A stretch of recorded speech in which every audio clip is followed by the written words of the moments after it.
Hello बच्चों, चलिए प्रश्न को पढ़ते हैं। बीज व फल बनने के समय पुष्प तथा बीजांड के विभिन्न भागों में होने वाले परिवर्तनों का वर्णन कीजिए।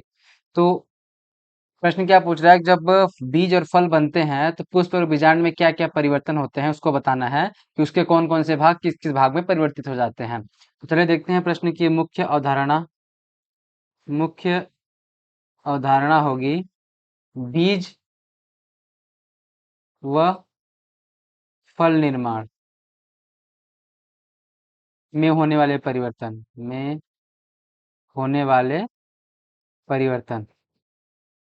मतलब कि बीज और फल निर्माण में होने वाले कौन कौन से परिवर्तन होते हैं।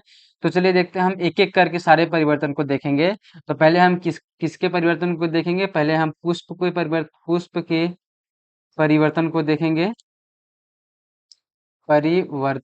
देखेंगे। पहले जो पुष्प का परिवर्तन होगा कि पुष्प के कौन कौन से भाग किस किस प्रकार से परिवर्तित होते हैं। तो जैसा हमको पता है कि पुष्प के कितने भाग होते हैं, 4 भाग होते हैं। कौन कौन से 4 भाग होते हैं? एक लिखते हैं, बाह्य दल पुंज। दूसरा भाग क्या होता है? दल पुंज। और तीसरा भाग क्या होता है? पुंकेसर।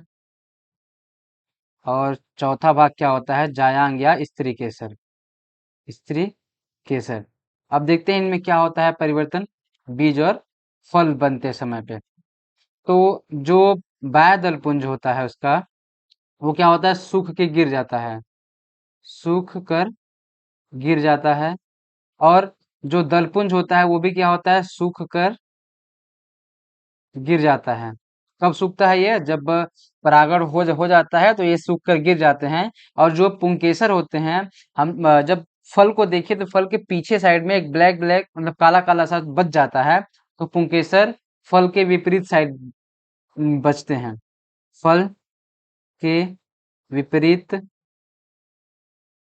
काले धब्बे के रूप में, काले धब्बे के रूप में क्या बनता है? पुंकेसर। और जो स्त्री केसर होता है, स्त्री केसर की जो वर्तिका होती है, वर्तिका अगर ये भी क्या होते हैं कि फल के पीछे चले जाते हैं, लेकिन जो इसका अंडाशय होता है, अंडाशय ये किस में परिवर्तित होता है? ये फल में परिवर्तित होता है। तो ये क्या हुआ? हमारे पुष्प के परिवर्तन हुए बीज के निर्माण के समय। अब हम देखेंगे बीजांड के परिवर्तन कि बीजांड में क्या क्या परिवर्तन होता है। तो बीजांड में परिवर्तन को देखते हैं। तो बीजांड में एक एक भाग उसके देखेंगे और परिवर्तन देखेंगे। तो पहला क्या हुआ? अंडाशय किस में बन गया? बीज में, सॉरी, अंडाशय बन गया फल में। और जो बीजांड होता है वो किस में परिवर्तित होगा? पूरा पूरा बीजांड परिवर्तित हो जाएगा बीज में। अब बीजांड के अंदर कौन कौन से भाग होते हैं तो देखते हैं। और जो बीजांड के अंदर कौन कौन से भाग होते हैं, पहला तो होता है क्या? अध्यावरण। अध्यावरण तो बीजांड के बाहर होता है। बीजांड के अंदर क्या होता है? बीजांड का नाभिक। बीजांड किसमें परिवर्तित होगा? बीज में। बीजांड का नाभिक क्या होता है? बीजांड का नाभिक ये किसमें परिवर्तित हो जाएगा? बीजांड का नाभिक बीज की नाभिक में, बीज के नाभिक में। और क्या होगा कि बीजांड का नाभिक, बीजांड वृंत जो होता है, बीजांड वृंत होगा, ये किसमें परिवर्तित हो जाएगा? बीज वृंत में, बीज वृंत में। और बीजांड का बीजांड द्वार, क्या? बीजांड द्वार ये किसमें परिवर्तित हो जाएगा? बीज द्वार के रूप में, बीज का बीजांड द्वार या बीज का बीजांड द्वार। और क्या है? बीज का निभाग क्या बनेगा? बीजांड का निभाग बन जाएगा। अब इसमें क्या होता है? बीजांड के अंदर कुछ कोशिकाएं होती हैं जिनको हम जानते हैं क्या क्या? प्रतिध्रुव कोशिकाएं।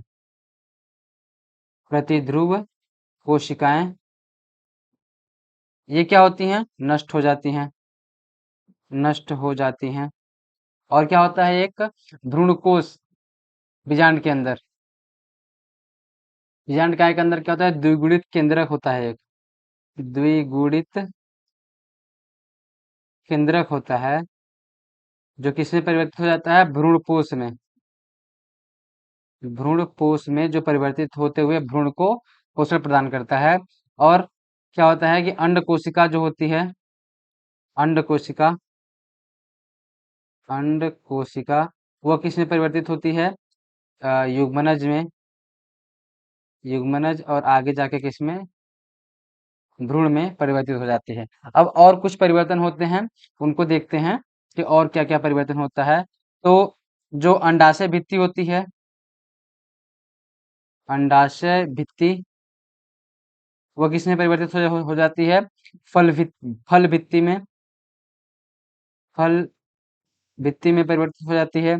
और एक क्या है? अध्यावरण जो होता है हमारा, क्या? अध्यावरण।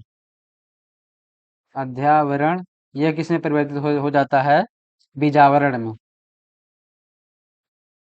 बीजावरण में कौन सा परिवर्तित हो जाता है? अध्यावरण किसमें परिवर्तित होगा? बीजावरण में। तो ये है क्या हमारे परिवर्तन, बीज और फल बनते समय पुष्प और बीजांड के परिवर्तन। आशा करते हैं आपको समझ आया होगा। धन्यवाद।